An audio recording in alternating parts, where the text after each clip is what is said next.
Hello friends, welcome to Read With Me. Today we are continuing our Christmas book series with How the Grinch Stole Christmas by Dr. Seuss. And this is a classic Christmas story and one of our family's favorites. So let's begin. Every Who down in Whoville liked Christmas a lot. But the Grinch, who lived just north of Whoville, did not. The Grinch hated Christmas, the whole Christmas season. Now, please don't ask why.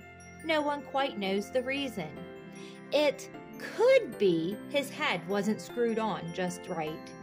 It could be, perhaps, that his shoes were too tight.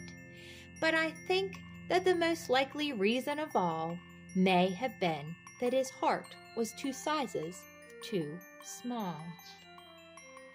But whatever the reason, his heart or his shoes, he stood there on Christmas Eve, hating the Whos, staring down from his cave with a sour, grinchy frown at the warm lighted windows below in their town. For he knew every Who down in Whoville beneath was busy now, hanging a mistletoe wreath. And they're hanging their stockings, he snarled with a sneer. Tomorrow it's Christmas, it's practically here. Then he growled with his Grinch fingers nervously drumming, I must find some way to stop Christmas from coming. For tomorrow, he knew, all the Who girls and boys would wake bright and early. They'd rush for their toys, and then, oh, the noise, noise, noise, noise, noise. That's one thing he hated, the noise, noise, noise, noise. Look at all the Who boys and girls playing with their new toys. It's exciting to wake up on Christmas morning and under the tree are all of your new Christmas toys. Then the Whos, young and old, would sit down to a feast, and they'd feast, and they'd feast, and they'd feast, feast, feast, feast. They would feast on Who pudding and rare Who roast beast, which was something the Grinch couldn't stand in the least. Look, they're all gathered together sharing a meal. And then they'd do something he'd liked least of all. Every Who down in Whoville, the tall and the small, would stand close together with Christmas bells ringing. They'd stand hand in hand, and the Whos would start singing. And they'd sing, and they'd sing, and they'd sing, sing, sing, sing. And the more the Grinch thought of this Who Christmas sing, the more the Grinch thought, I must stop this whole thing. Why, for 53 years I've put up with it now. I must stop this Christmas from coming. But how? He does not like all of the festivities around Christmas. He's a grump. Then he got an idea, an awful idea. The Grinch got a wonderful, awful idea. And he's probably pleased with his awful idea. I know just what to do. The Grinch laughed in his throat, and he made a quick Santa Claus hat and a coat. And he chuckled and clucked, what a great Grinchy trick! With this coat and this hat, I look just like Saint Nick. All I need is a reindeer. The Grinch looked around, but since reindeer are scarce, there was none to be found. Did that stop the old Grinch? No! The Grinch simply said, if I can't find a reindeer, I'll make one instead. So he called his dog Max, then he took some red thread, and he tied a big horn on the top of his head. Now he's going to make his poor dog Max pretend to be the reindeer. Then he loaded some bags and some old empty sacks on a ramshackle sleigh, and he hitched up old Max. Then the Grinch said, giddy up, and the sleigh started down toward the homes where the Whos lay a snooze in their town. I don't think Max wants to pull the sleigh. All their windows were dark. Quiet snow filled the air. All the Whos were all dreaming sweet dreams without care. Then he came to the first little house on the square. "This is stop number 1, the old Grinchy Claus hissed, and he climbed to the roof, empty bags in his fist. He's going to try to go down the chimney. Then he slid down the chimney, a rather tight pinch, but if Santa could do it, then so could the Grinch. He got stuck only once, for a moment or two. Then he stuck his head out of the fireplace flue, where the little Who stockings all hung in a row. "These stockings," he grinned, "are the first things to go." Look how nice they have it decorated for Christmas, and he's going to come in and take it all down. Then he slithered and slunk with a smile most unpleasant around the whole room, and he took every present. Pop guns and bicycles, roller skates, drums, checkerboards, tricycles, popcorn, and plums. And he stuffed them in bags. Then the Grinch, very nimbly, stuffed all the bags, one by one, up the chimbley. Then he slunk to the icebox, where he took the Who's feast. He took the Who pudding. He took the roast beast. He cleaned out that icebox as quick as a flash. Why, that Grinch even took their last can of Who hash. He's taken all of their presents, all of their decorations, and all of their food. Then he stuffed all the food up the chimney with glee. "And now," grinned the Grinch, "I will stuff up the tree." And the Grinch grabbed the tree and he started to shove, when he heard a small sound like the coo of a dove.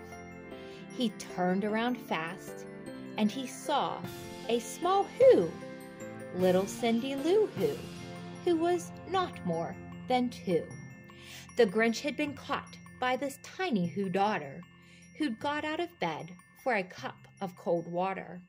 She stared at the Grinch and said, "Santa Claus, why are you taking our Christmas tree? Why?" Look how little she is. But you know, that old Grinch was so smart and so slick, he thought up a lie, and he thought it up quick. "Why, my sweet little tot," the fake Santa Claus lied, "there's a light on this tree that won't light on one side. So I'm taking it home to my workshop, my dear. I'll fix it up there, then I'll bring it back here." Is that what he's going to do? Not at all. And his fib fooled the child. Then he patted her head, and he got her a drink and sent her to bed. And when Cindy Lou went to bed with her cup, he went to the chimney and stuffed the tree up. Then the last thing he took was the log for their fire. Then he went up the chimney himself, the old liar. On their walls he left nothing but hooks and some wire. And the one speck of food that he left in the house was a crumb that was even too small for a mouse. See, the mouse is not satisfied with that little crumb. That's all he left.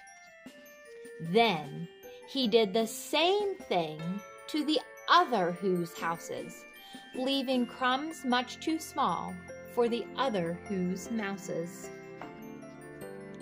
It was 1/4 dawn, all the Who's still abed, all the Who's still a snooze, when he packed up his sled.